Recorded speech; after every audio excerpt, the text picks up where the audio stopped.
Vambora falar de Lully? Vamos lá. Esse negócio de materiais críticos, minerais críticos, terras raras, eu nunca tinha ouvido falar nisso, cara. De repente aparece lá os caras falando não, porque os minerais críticos, eu nem sabia que mineral falava, como é que é crítico. Ah, porque uma piada. Eu fiquei pensando, a terra rara era a terra da minha mãe que não dava nem mandioca, nem macaxeira, nem cupim dava na terra que a gente tinha em Pernambuco. Aí eu tô descobrindo que são coisas muito valiosas que a gente tem.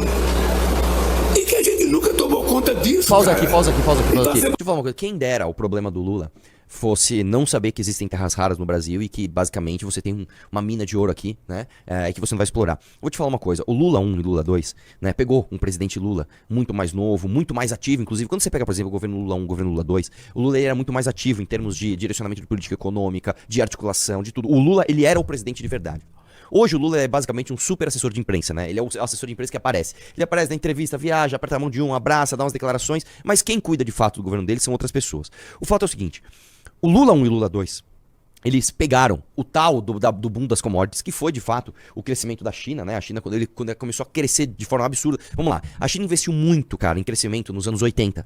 Ela investiu em abertura de mercado nos anos 70, entendeu o que ela tinha que fazer. Anos 80 e anos 90, ela se preparou para o crescimento dela. E nisso dos anos 2000, a China começou a disparar. Tanto em, sei lá, em construção civil, quanto em produção industrial de carro, de um monte de coisa. E, inclusive, né, de qualificação das suas pessoas. O que aconteceu? Nossa, cara, tô com o ouvido entupido, velho. Que coisa ruim. Quer outro fone? Não é. O meu ouvido tá ruim. Quer Eu tô demorando pra sarar dessa gripe, Quer um cara. chicletinho? Fica maçã de chiclete na live, Mel? Você acha que sou adolescente? Não, mas aí ajuda, ué. E aí é o seguinte. Ele pegou o boom dos commodities, realmente a nossa balança comercial estourou. E o que o Lula fez? O Lula fez a coisa mais terrível que tem. Em vez dele investir em industrialização, em vez de ele incluir o Brasil nas revoluções industriais que estavam acontecendo, em vez de ele investir em qualificação, ele cometeu um erro ridículo. Ele falou o seguinte, vamos investir em formar muita gente. Então, fez um monte de programa. Assim, o Lula ele nem aumentou o gasto primário em educação. Não foi nem isso, que ele pegou e comprou mais escolas, né? E contratou mais professores. Ele fez isso, mas de uma forma tímida. Mas ele aumentou o gasto financeiro da educação. Ele basicamente encheu de programa educacional. Mano, eu vou te dar um empréstimo, vai pra faculdade. E aí você teve um boom mercadológico, né? Na educação, você teve um boom de mercado de educação. Você abriu um monte de Unisquina que, aspas, qualificou um monte de gente com diploma superior, só que você não fez um planejamento estrutural de como ligar essas pessoas ao emprego. Então o que aconteceu? Você teve um monte de pessoas, aspas, qualificadas, sem emprego num Brasil que investiu em ser agroexportador e simplesmente não tratou de complexidade produtiva. Né? Então ele não fez a lição de casa lá atrás. Então não adianta agora o cara vir fazer uma piada. Nem sabia que tinha terra crítica aí, mineral crítico, terra rara. Não sabia que não sabia falar crítico. Fez uma piadinha legal. Da hora sua piadinha.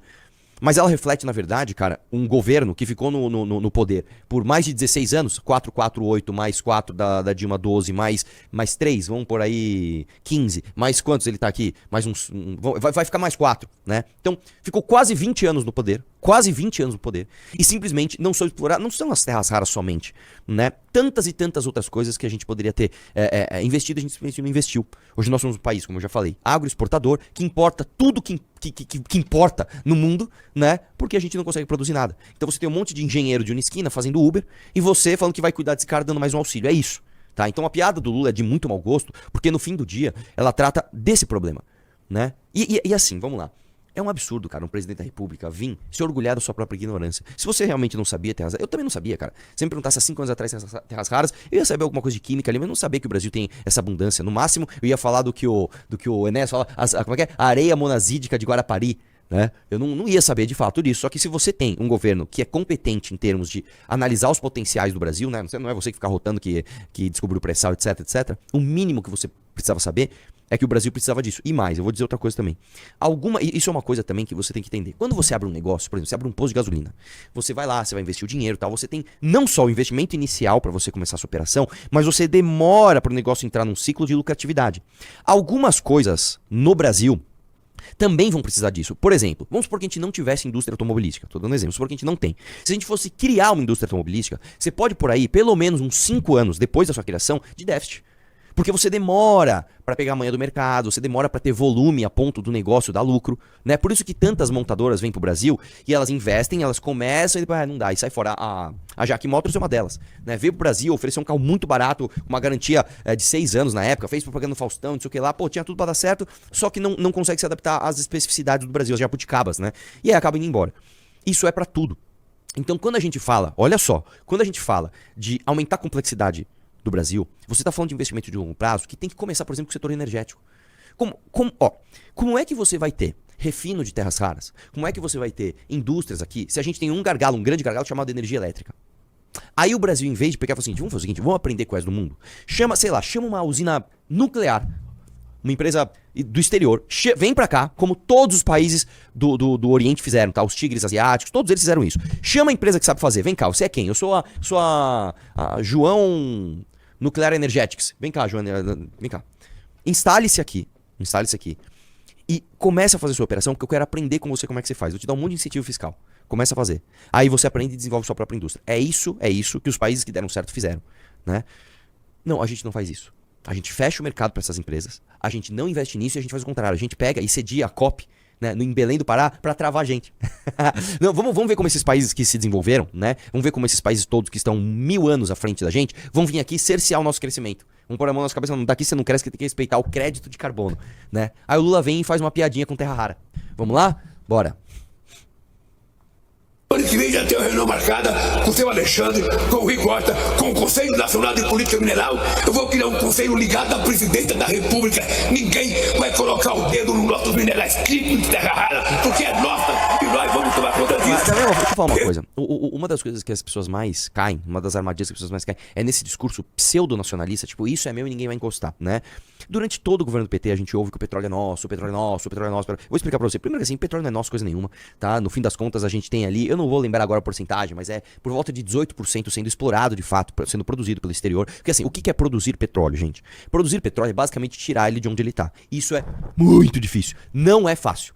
Tirar petróleo de onde ele está é uma atividade muito difícil. Ela pode ser muito simples. Por exemplo, você pega lá nos Estados Unidos, você já viu aqueles, ou em filme, ou em jogo, que tem aqueles negócios gigantes rodando e aí vai tirando o petróleo da terra? Aquilo é uma das mais fáceis que tem pra tirar petróleo da terra, né? Você pega um lugar onde o petróleo tá relativamente alto, né?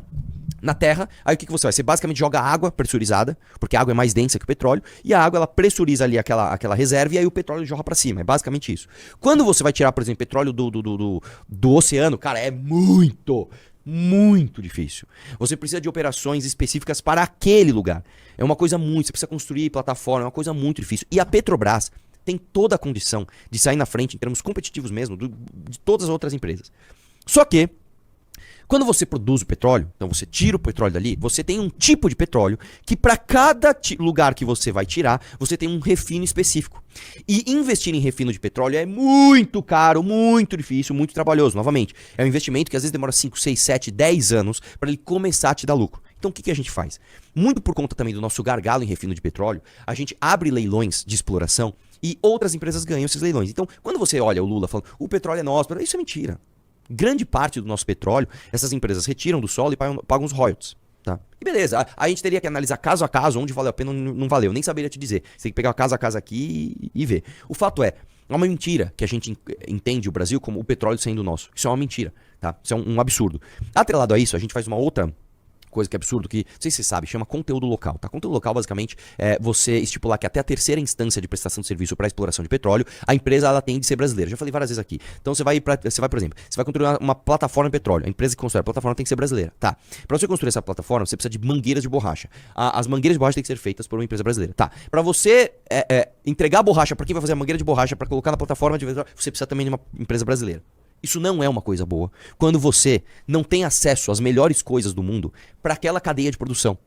Quando você fecha o mercado de uma forma onde você não tem acesso ao melhor jeito de explorar ou produzir borracha, o melhor jeito de explorar ou produzir mangueiras, etc., você não consegue uma cadeia competitiva. E aí você tem basicamente uma artificialidade. Você tem um presidente falando que o petróleo é nosso, nós vamos desenvolver a indústria brasileira e nós não desenvolvemos. Tá? Mesmo também porque a gente tem uma legislação tributária e trabalhista absurda aqui no Brasil, mas enfim, isso é para outra live. Então, o petróleo não é nosso coisa nenhuma, e as terras raras não vão ser nossas coisas nenhuma. Sabe por quê? Porque no fim do dia, a gente vai continuar sendo um país verdadeiramente entreguista. Nós não temos sequer energia elétrica para refinar a terra rara. Eu não tô nem falando para fazer o produto final com a terra rara. Eu tô falando para você não pegar uma pá, colocar num saquinho e entregar ela para o americano, para você refinar ela e vender ela mais caro. Nem pra isso a gente tem energia elétrica. Que dirá para usar isso daí para alguma coisa. Então, isso é só uma falácia do homem.